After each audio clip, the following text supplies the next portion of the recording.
Hello student, आपका हमारे YouTube channel वैदिक शाह एजुकेशन सेंटर में हार्दिक स्वागत है। और आज अपन बात कर लेते हैं जवाहर नवोदय विद्यालय कक्षा 6 में जो प्रवेश के लिए जो एग्ज़ाम होने वाली है 2026 में लगभग जो अभी दिसंबर में होगी, तो उसके लिए अपन यहाँ पे तैयारी कर रहे हैं। तो हमने आपको गद्यांश भी बताए हैं और जो पैटर्न आते हैं वो भी बताएं किस प्रकार से जो आपका मानसिक योग्यता परीक्षण के जो सवाल आएंगे, लगभग 40 सवाल आएंगे, 40 क्वेश्चन आएंगे, तो वो 50 नंबर के रहेंगे, वो भी बताएं मैंने आपको। और जो गद्यांश आएंगे, जो अनुच्छेद आएंगे 4 अनुच्छेद, वो भी बताएं कि किस प्रकार से आएंगे और उनके 25 नंबर किस प्रकार से आप लेके आ सकते हो, वो भी बताएं। तो आज अपन बात कर लेते हैं अंक गणित परीक्षण की, है ना। ये आपका खंड 2 के अंतर्गत आता है, जिसमें आपके 20 प्रश्न रहेंगे आपके एग्जाम में। तो ये लगभग 20 प्रश्न आपके 25 नंबर के ये आपके ये रहेंगे अंक गणित के।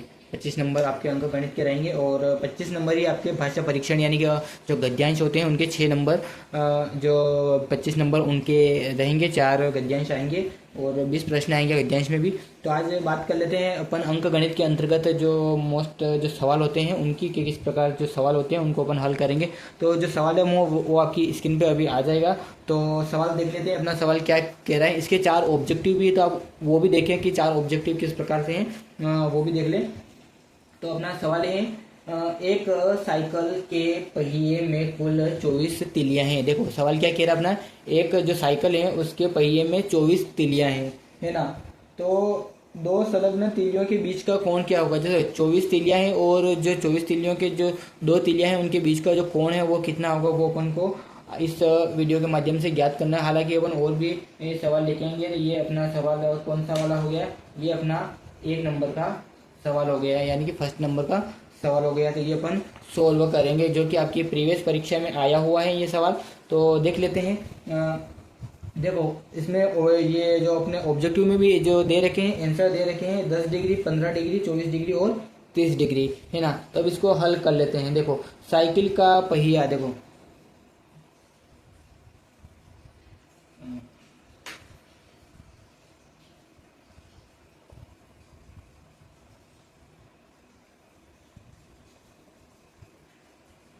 साइकिल का पहिया।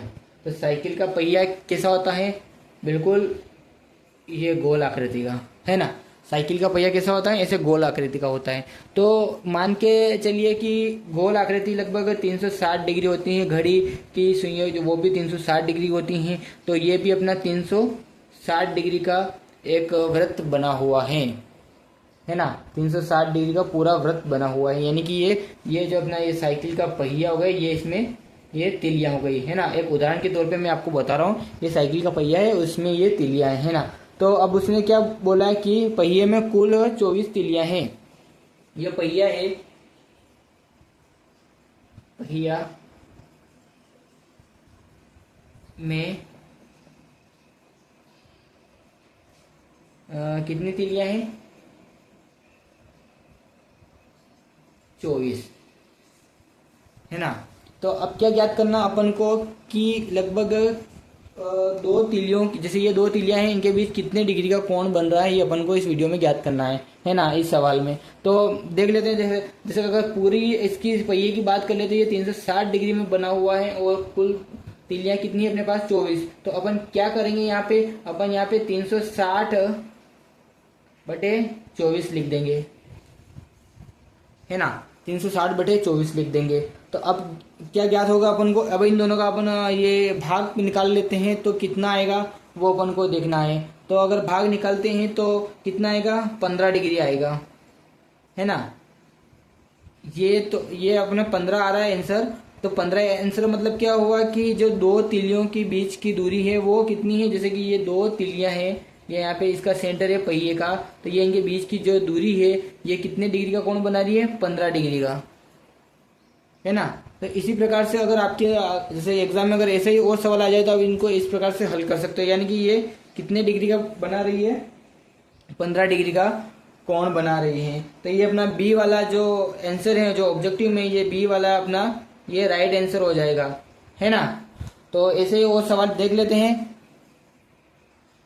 दूसरा सवाल अपन देख लेते हैं। दूसरा सवाल क्या है, ये आपकी स्क्रीन पे आ गया होगा। देखिए आप क्या बोल रहा है अपना सवाल, देखो। पी क्यू आर और एस द्वारा हल किए गए प्रश्नों की संख्या को दंड ग्राफ द्वारा दर्शाया गया है। देखिए आप ये जो ग्राफ बना हुआ है इसमें जो PQRS का जो उन्होंने सवाल जो प्रश्न जो हल किए हैं वो बता रखा है। तो P ने कितने प्रश्न हल किए, तो P ने 4 प्रश्न हल किए, Q ने 6 प्रश्न हल किए, R ने कितने प्रश्न हल किए, R ने 10 प्रश्न हल किए, तथा जो S है उसने 8 प्रश्न हल किए। यानी कि ये बता रखा है। और नीचे क्या लिखा है और भी लाइन देखिए आप कि उपयुक्त दंड ग्राफ से ज्ञात कीजिए कि Q और R ने मिलकर कितने प्रश्न P और S दोनों से अधिक किए। यानी कि इसमें ये पूछा है कि Q और R ने कितने प्रश्न P और S से अधिक हल किए, तो ये देखना है। तो अपन देख लेते हैं, है ना। चलिए देख लेते हैं। देखो इसमें क्या लिखा है, जो Q है ना, Q ने कितने प्रश्न हल किए, तो Q ने 6 प्रश्न हल किए, है ना। अब उसने क्या और बोला कि R द्वारा कितने प्रश्न हल किए गए, तो R द्वारा 10 प्रश्न हल किए गए। तो अब इन दोनों को मिला लेते हैं तो कितना हो रहा है, ये 16 प्रश्न हो रहे हैं, है ना। यही पूछा ना उसने, है ना। R और Q ने कितने प्रश्न हल किए, तो R और Q ने 16 प्रश्न हल किए। अब उसने क्या पूछा है एक और कि P और S द्वारा कितने प्रश्न हल किए गए, कि मतलब Q देखो P और S दोनों ने से अधिक कितने प्रश्न हल किए। तो P और S को अपन देख लेते हैं। तो देखो अब क्या आएगा अपना P और S, तो P द्वारा कितने प्रश्न हल किए गए वो देखना है। P द्वारा कितने प्रश्न हल किए गए, P के द्वारा 4 प्रश्न हल किए गए। और तथा S द्वारा कितने प्रश्न हल किए गए, तो S द्वारा 8 प्रश्न हल किए गए। अब इन दोनों को मिला लेते हैं तो कितना हो रहा है, ये 12। तो ये 12 प्रश्न, है ना। तो अब अपना सीधा सा आंसर निकल के आ जाएगा। कुछ नहीं करना, अपन को क्या करना है, 16 में से 12 माइनस कर देने हैं, है ना। 16 माइनस 12 तो कितना हो जाएगा अपना, ये 4, है ना। तो देखो ऑब्जेक्टिव में भी क्या लिखा है, 4, 2, 16 और 12। तो अपना जो A वाला है, जो A वाला जो ऑब्जेक्टिव है, जो A वाला है, जो ये अपना सही निकल के आ जाएगा, 4 नंबर, है ना। ये देखिए आप, तो इस प्रकार से ये सवाल भी अपना हल हो गया। एक सवाल और देख लेते हैं, एक सवाल और किस प्रकार से होगा, क्योंकि ये इसी प्रकार के सवाल आएंगे आपकी एग्जाम में। हालांकि थोड़ा पैटर्न चेंज हो सकता है, सवाल चेंज हो सकते हैं, संख्या चेंज हो सकती है, परंतु इसी प्रकार से आपके एग्जाम में क्वेश्चन आएंगे। और ये 20 क्वेश्चन आएंगे इस टाइप के, अलग अलग जो प्रकार के होंगे, जो 20 प्रश्न आएंगे आपके अंक गणित के। तो एक सवाल और देख लेते हैं, इसको अपन मिटा देते हैं यहाँ पे, है ना। तो अब यहाँ पे अपना जो तीसरा सवाल है वो अपन यहाँ पे देख लेते हैं। तीसरा सवाल किस प्रकार का अपना निकल के आ रहा है वो देखना है अपन को इस वीडियो में, है ना। चलिए स्टूडेंट, आपके स्क्रीन पे देखिए ये अपना एक प्रश्न और आ गया है। तो ये देख लेते हैं अपना प्रश्न क्या कह रहा है, वो देख लेते हैं अपन। देखिए, है ना, साढ़े 6 बजे घंटे व मिनट की सुइयों के मध्य बना कोण है। जैसे जो साय की 6 बजे हैं, देखो अपन इसको घड़ी द्वारा दर्शाएंगे। जैसे कि ये घड़ी है, यहाँ पे कितना है, 6, 3, 9 और 12, है ना। यही है ना घड़ी। और ये इसके बीच के जो सुइयों जो कांटे चलेंगे वो यहाँ से चलेंगे, है ना, सेंटर से। तो अब ये क्या बोल रहे हैं, साय के 6 बजे, है ना। तो साय के 6 बजे यानी कि जो छोटा कांटा है वो यहाँ पे 6 के यहाँ पे आएगा, और बड़ा कांटा है जो मिनट का बोल सकते हैं अपन, तो वो कहाँ पे आएगा, वो यहाँ पे आएगा, है ना। यही है अपना घड़ी का। देखो क्या प्रश्न बोल रहा है, 6 बजे घंटे व मिनट की सुइयों के मध्य बना कोण है। तो 4 इसमें ऑब्जेक्टिव जो आपके दिए हुए हैं आंसर, इनमें से आपका जो एक आंसर है वो सही है। तो वो देखना है अपन को इस वीडियो में, इस सवाल में, है ना। अगर आप चैनल पे पहली बार आए तो चैनल को लाइक शेयर सब्सक्राइब कर दीजिएगा, ताकि आपको आने वाले जो नवोदय विद्यालय कक्षा 6 की जो प्रवेश परीक्षा होगी उसके लिए आपको काफ़ी अच्छी तरह से इस चैनल पे आपको मदद मिलेगी। तो चैनल को सब्सक्राइब और लाइक ज़रूर कीजिएगा, है ना। चलिए देख लेते हैं। देखो पहला क्या लिखा है इसने, न्यून कोण, दूसरा है समकोण, तीसरा है अधिक कोण और चौथा है सरल कोण, है ना। तो कौन सा कोण बनेगा वो अपन को इस वीडियो में देखना है। तो आपको पता ही होगा कि कोण की दिशा, अगर ये ऐसा कोण बनेगा, है ना, अपन इसको सुइयों के माध्यम से भी बता सकते हैं। यहाँ पे 12 लिख देंगे और यहाँ पे 3 लिख देंगे, तो ये कौन सा कोण बन रहा है अपने, ये 90 डिग्री का कोण बन रहा है ना, जिसे अपन समकोण भी कहते हैं, समकोण, या इसे ऋजु कोण भी कहते हैं, है ना। ये हो गया अपना समकोण। तो समकोण तो अपना यहाँ पे दिख ही नहीं रहा है, यानी कि ये अपना आंसर नहीं हुआ। चलिए इसके नीचे और लिख देते हैं। अब न्यून कोण की बात कर लेते हैं। न्यून कोण इसमें लिखा है ए नंबर पर, है ना। तो न्यून कोण क्या होगा, जो 90 डिग्री, जैसे इसको भी बता देते हैं सुइयों के माध्यम से, जैसे कि ये है,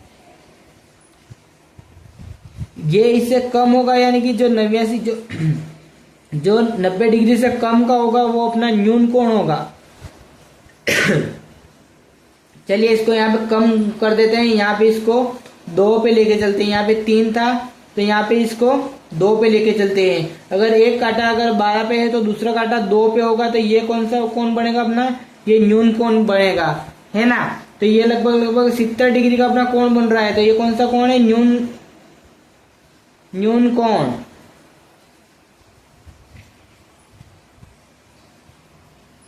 है ना। तो अब क्या ज्ञात करना अपन को ज्ञात करना है कि 6 बजे बज रहे हैं तो कौन सा कोण बनेगा, वो अपन को ज्ञात करना है। और अधिक कोण की बात कर लेते हैं। तो अधिक कोण कहाँ पे बनेगा वो अपन को देखना है ना। तो अधिक कोण कहाँ बनेगा अपन को वो देखना है। तो यहाँ पे जगह नहीं है तो अपन यहाँ पे लिख देंगे, इसको फिर मिटा देंगे, है ना।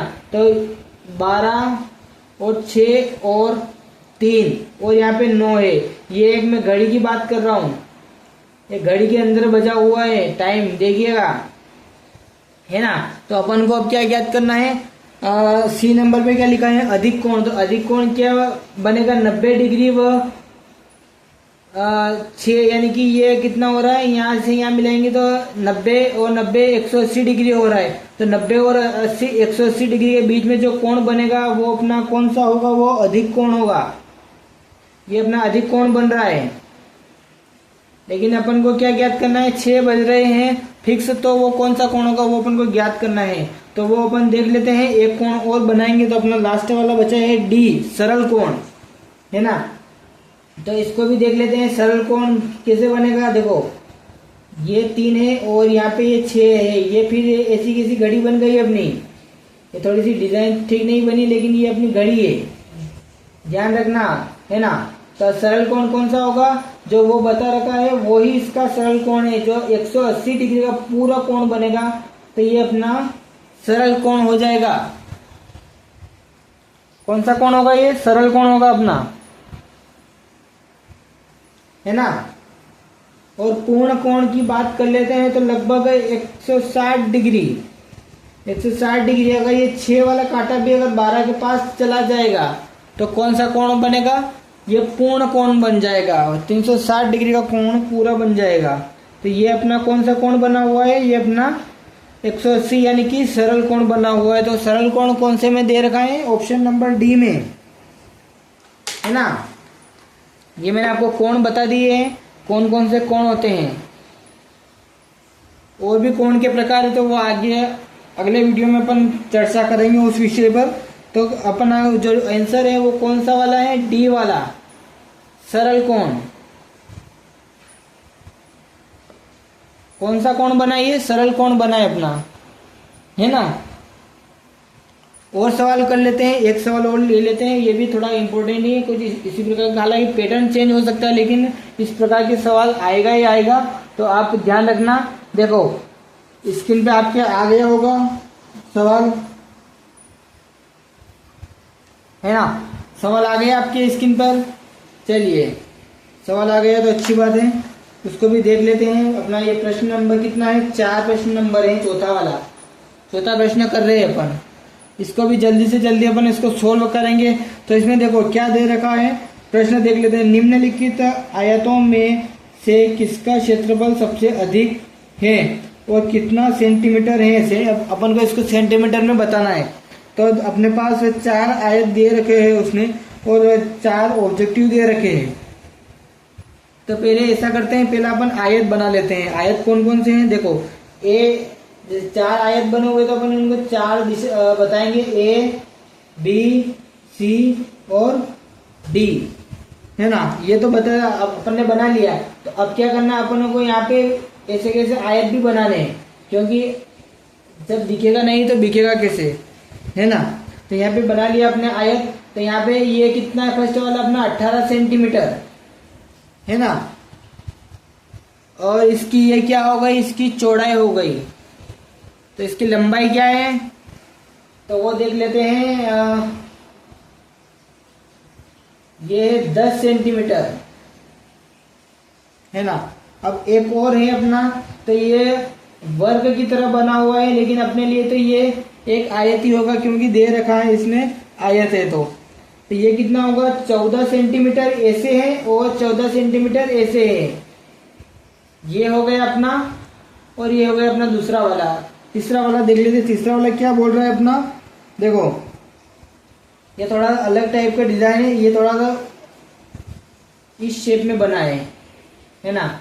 ये अपना कितना हो गया, 12 सेंटीमीटर, और ये कितना हो गया अपना 16 सेंटीमीटर, 16 सेंटीमीटर। ये अपना हो गया सी वाला। अपन को चौथा वाला देखना है, डी वाला। तो डी वाला कितना होगा अपना, ये थोड़ा बड़ा है, ये 17 सेंटीमीटर है, और ये वाली साइड 11 सेंटीमीटर है। चलिए ये हो गए अपने 4 आयत जो कि प्रश्न में दिए हुए हैं, देखिए आप। तो अब क्या बोल रहा है अपन को, इनका जो आयत निकालना है, किसकी लंबाई सबसे अधिक है, क्षेत्रफल किसका सबसे अधिक है, वो ज्ञात करना है। तो आयत का जो क्षेत्रफल है उसका तो आपको सूत्र पता ही होगा, लंबाई गुणित चौड़ाई। चलिए अलग कलर से लिख लेते हैं इसको।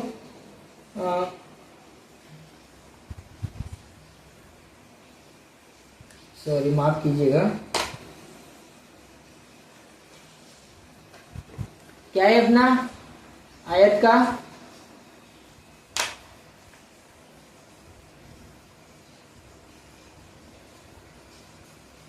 आयत का क्षेत्रफल बराबर लंबाई गुणित चौड़ाई, है ना। तो अब क्या करना है अपन को इस सवाल में, ये अपन को सूत्र देख लेना है। तो सवाल क्या बोल रहा है अपना, तो इसका ये है जो इसका इस प्रकार निकालना है। तो कितना होगा, 10 गुणित 18 लंबाई गुणित चौड़ाई, कितना निकल के आ रहा है, ये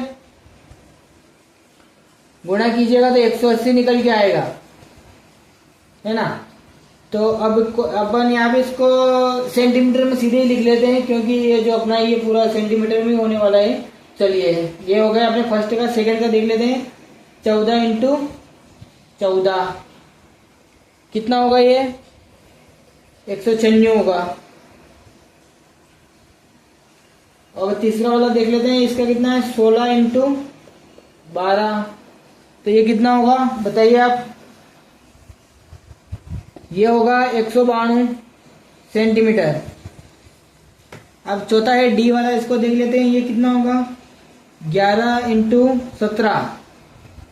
चलिए ये कितना हो रहा है अपना, ये हो रहा है 187 सेंटीमीटर। तो उसने क्या पूछा है कि किसका क्षेत्रफल सबसे अधिक है। तो इन चारों में से आपको किसका क्षेत्रफल सबसे अधिक लग रहा है, ऑप्शन नंबर बी वाले का। देखिए आप, बी वाले का कितना है, 196 सेंटीमीटर है, और सी वाले में 192 सेंटीमीटर है, और जो ए वाला है अपना जो 18 गुणित जो 10 था, उसका कितना है, 180 डिग्री सेंटीमीटर बन रहा है ना। तो इसका कौन सा वाला राइट आंसर होगा, जो आपके ऑब्जेक्टिव में देखिए वहां पे क्या लिखा है, 4 उसने आंसर दिए हुए हैं। तो देख लेते हैं कौन सा आंसर दे रखा है उसने। फर्स्ट में लिख रखा है उसने 192 है इसमें, हाँ है, ये देखिए आप, इसमें 192 नजर आ रहा है ना। तो उसके अलावा और भी लिखा है आयत बी बराबर 196 है, हाँ ये है, देखिए यहाँ पे ये वाला, है ना। और 2 ऑप्शन और है इसमें, 212 और 280।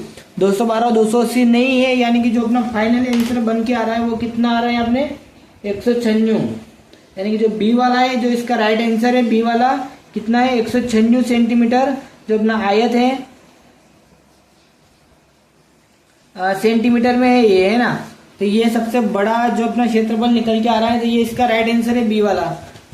चलिए कितने आसानी तरीके से अपने इसको सोल्व कर लिया है। ऐसे ही और भी क्वेश्चन आएंगे, अभी के लिए इतना ही, और आगे अब मैं आपको और भी जानकारी दूंगा इन सवालों के बारे में। तब तक के लिए धन्यवाद। जय हिंद, जय भारत।